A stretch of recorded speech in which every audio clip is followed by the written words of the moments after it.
आदरणीय मुख्याध्यापक, माननीय शिक्षक वर्ग आणि माझे प्रिय मित्रमैत्रिणींनो, माझं नाव सेचल आहे आणि मी 8वी या वर्गात शिकत आहे. तुम्हाला सर्वांना मराठी राजभाषा दिवसाच्या हार्दिक शुभेच्छा. एक प्रश्न विचारू का तुम्हाला? सकाळी आई जेव्हा हाक मारते, "उठ माझ्या बाळा", त्या 3 शब्दात जी माया असती ती कोणत्याही भाषेत भेटते का? नाही भेटत. कारण ती माया फक्त मराठीतच उमटते.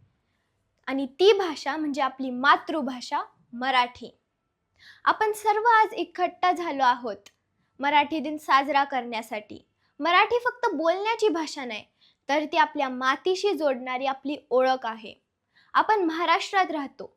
ही संतांची, शूरवीरांची, महान विचारांची भूमी आहे. ही संत तुकारामांची अभंग, संत ज्ञानेश्वरांची ज्ञानेश्वरी, छत्रपती शिवाजी महाराजांची गर्जना हे सर्व मराठीतूनच जगापर्यंत पोहोचले आहेत. ह्या भाषेत इतिहास आहे आणि इतिहासात ह्या भाषेचा अभिमान आहे. आजच्या जगात सर्व भाषा शिकणं खूप आवश्यक आहे. जसं इंग्रजी शिका जगाशी जोडण्यासाठी, हिंदी शिका देशाशी जोडण्यासाठी, इतर भाषा शिका प्रगतीसाठी, कामासाठी, ज्ञानासाठी.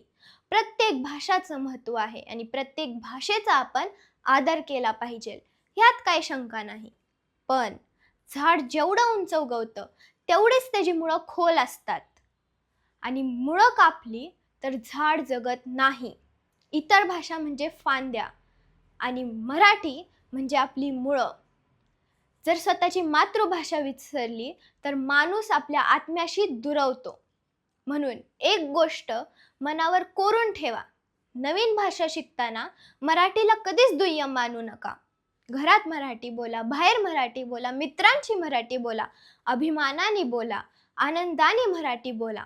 कारण जी व्यक्ती स्वतःच्या मातृभाषेवर प्रेम करते ती व्यक्ती जगासमोर आत्मविश्वासाने उभी राहते.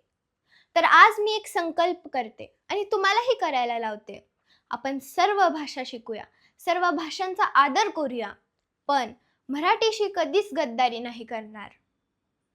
शेवटी मी फक्त एवढंच म्हणते की भाषा बदलली तरी चालेल, पण ओळख बदलता कामा नाही.